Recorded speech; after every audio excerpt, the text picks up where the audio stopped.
We know from previous videos that the derivative with respect to x of the natural log of x is equal to 1 over x.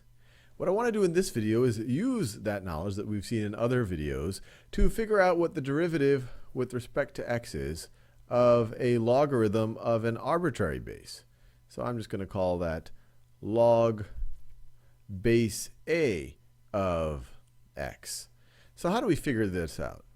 Well, the key thing is what you might be familiar with from your algebra or your pre-calculus classes, which is having a change of base.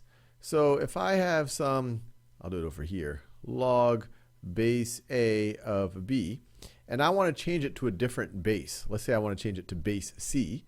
This is the same thing as log base c of b divided by log base c of a. Log base c of b divided by log base c of a. And this is a really useful thing. If you've never seen it before, you now have just seen it, this change of base. And we prove it in other videos on Khan Academy. But it's really useful because, for example, your calculator has a log button, but the log on your calculator is log base 10. So if you do log, if you press 10 into your, or 100 into your calculator and press log, you will get a 2 there. So whenever you just see log of 100, it's implicitly base 10.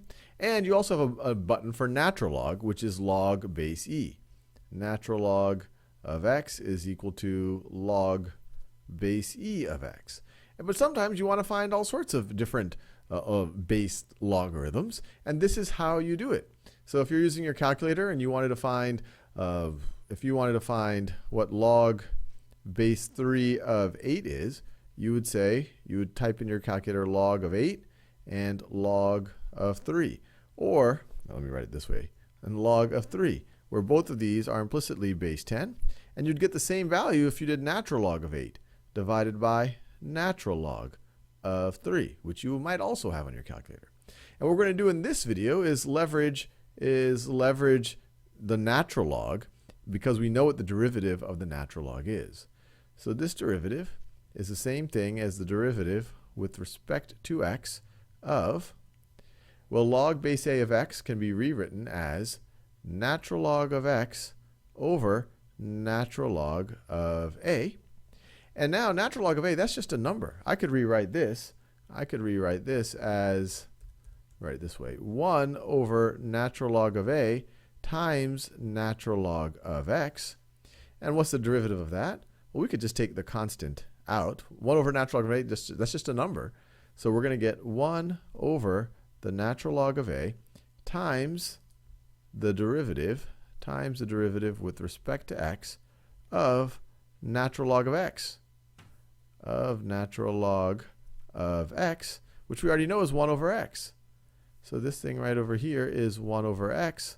So what we get is 1 over natural log of a times 1 over x, which we could write as 1 over natural log of a times x,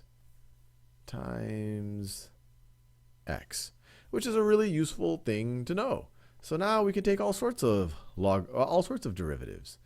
So if I were to tell you f of x is equal to log base 7 of x, well, now we can say, well, f prime of x is going to be 1 over the natural log of 7 times x.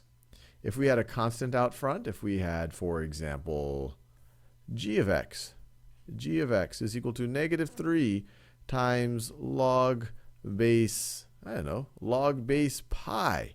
Pi is a number. Log base pi of x, well, g prime of x would be equal to 1 over the, let me be careful. I have this constant out here, so it would be negative 3 over, it's just that negative 3, over the natural log of pi, so it's just the natural log of this number, times x.